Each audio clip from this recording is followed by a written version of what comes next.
इसमें 506 पद प्रत्यर्पित किए गए हैं और 36 पद नए जोड़े गए हैं और इससे प्रतिवर्ष 24,17,09,160 रुपए का बचत संभावित है। गृह कारा एवं आपदा प्रबंधन विभाग का प्रस्ताव था एजेंडा संख्या 8। राज्य की काराओं में सृजित चिकित्सकों के जो पद थे उनको अब स्वास्थ्य विभाग को हस्तांतरित कर दिया ताकि वहां से बेहतर उनका मॉनिटरिंग और समन्वय इत्यादि हो सके। एजेंडा संख्या 9 सूचना प्रौद्योगिकी एवं ई गवर्नेंस विभाग का था, जिसमें कि आधार एनरोलमेंट सेंटर का अब जो नया मॉडल है इन हाउस मॉडल को लागू करने के लिए झारखंड सरकार और सीएससी एसपीवी के बीच एक नए इकरारनामा के फॉर्मेट की आवश्यकता थी, प्रारूप की आवश्यकता थी। उसी नए इकरारनामा प्रारूप को कैबिनेट में आज इसकी स्वीकृति दी गई है। इस इकरारनामा होने के पश्चात इन हाउस मॉडल के तहत सीएससी एसपीवी आधार एनरोलमेंट केंद्र के रूप में कार्यरत रहेंगे।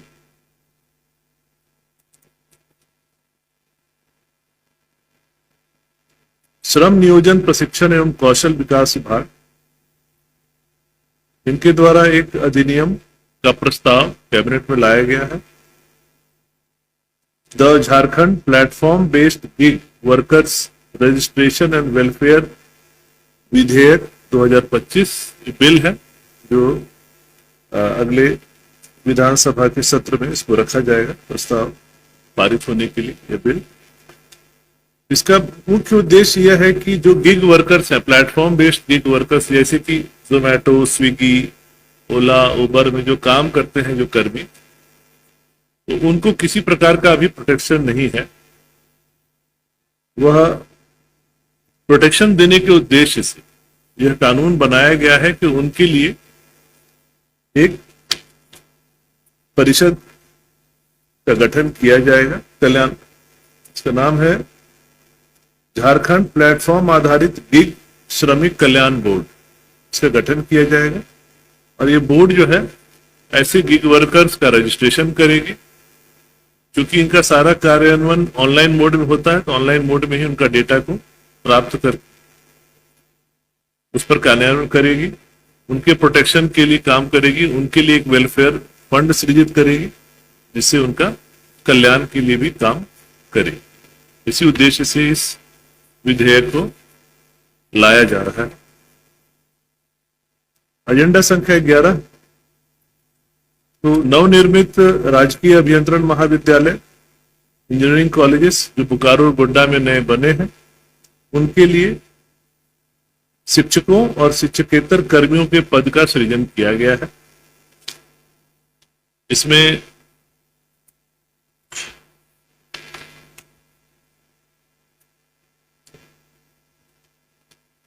दोनों कॉलेज में 85 के आसपास शिक्षकों और 125 शिक्षकेतर कर्मियों के पदों का सृजन किया गया है, जिससे कुल वार्षिक अतिरिक्त वित्तीय बोझ जो पड़ेगा सरकार पे वो है 41,87,00,000 रुपए।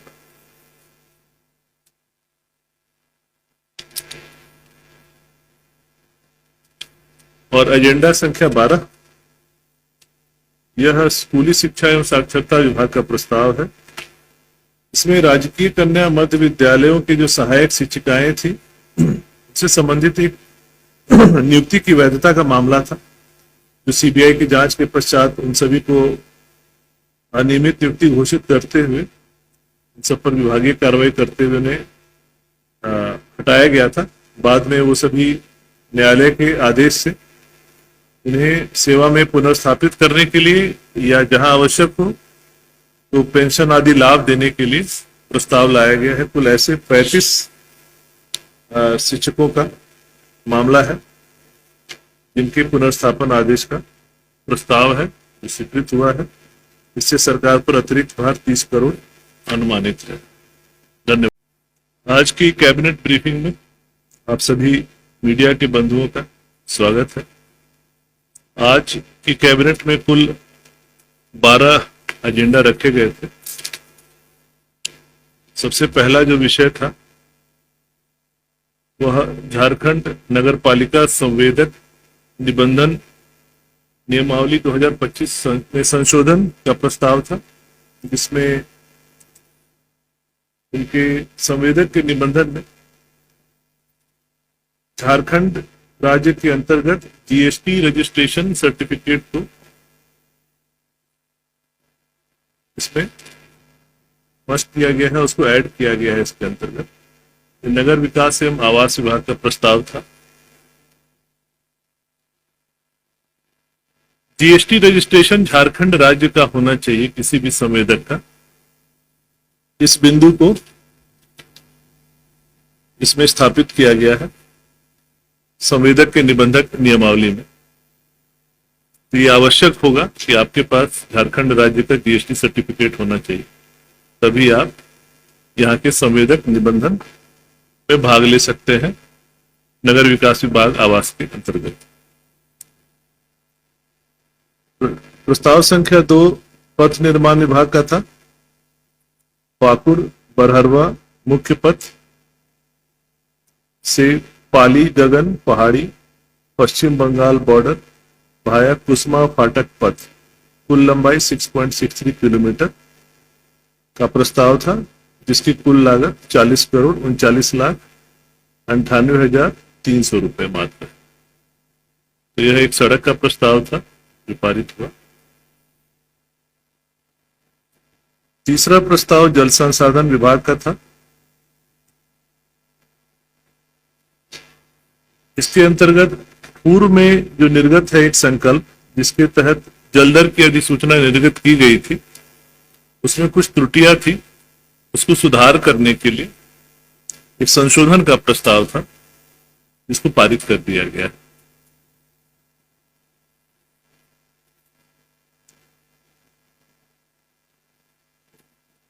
संशोधन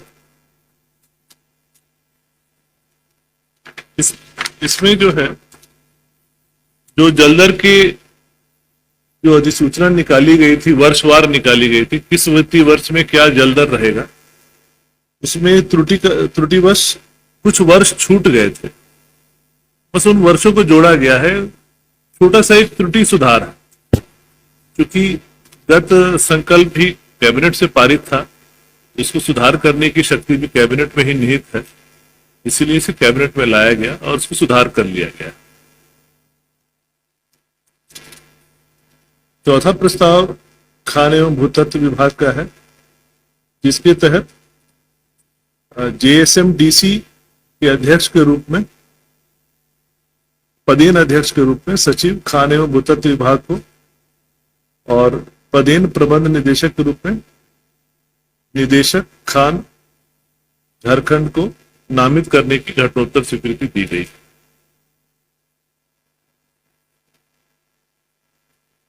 पांचवा एजेंडा जो था वह खान एवं भूतत्व विभाग का ही है, जिसके तहत खान एवं खनिज विकास एवं विनियमन अधिनियम 1957 की कुछ धाराएं थी, यथा 21(3), 21(4) एवं 21(5).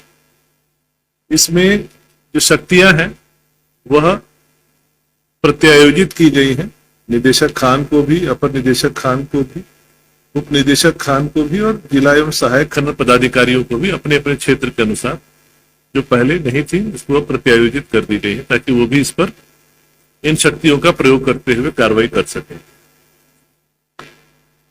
ये जो धाराएं हैं, यह खान एवं खनिज विकास एवं विनियमन अधिनियम 1957 की धाराएं हैं, जिसमें कि इलीगल माइनिंग के तहत दंड इत्यादि लगाने की शक्तियां हैं इन पदाधिकारियों को।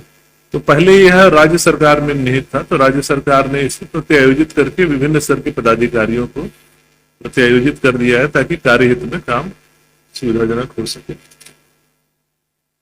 नगर विकास एवं आवास विभाग का प्रस्ताव था। गढ़वा शहरी जलापूर्ति योजना वहां पे से कार्यान्वयन हो रहा है, बन रहा है, उसी का पुनरीक्षित प्राकलन का प्रस्ताव था, जो अब 59,71,63,300 रुपए का हो गया है। ये पुनरीक्षण का प्रस्ताव था। एजेंडा संख्या 7 में जो सूचना एवं जनसंपर्क विभाग में स्वीकृत पदों का पुनर्गठन किया गया है। इसमें कई जो पद जो अब उसकी कोई आवश्यकता नहीं रह गई थी, वैसे 506 पदों को प्रत्यर्पित कर दिया गया है और 36 ऐसे नए पद हैं जिनकी आवश्यकता थी, उनका सृजन किया गया है। और इस प्रस्ताव से करीब 24,17,09,160 रुपए की बचत हुई। इसमें 506 पद प्रत्यर्पित किए गए हैं और 36 पद नए जोड़े गए हैं और इससे प्रतिवर्ष 24,17,09,160 रुपए का बचत संभावित है।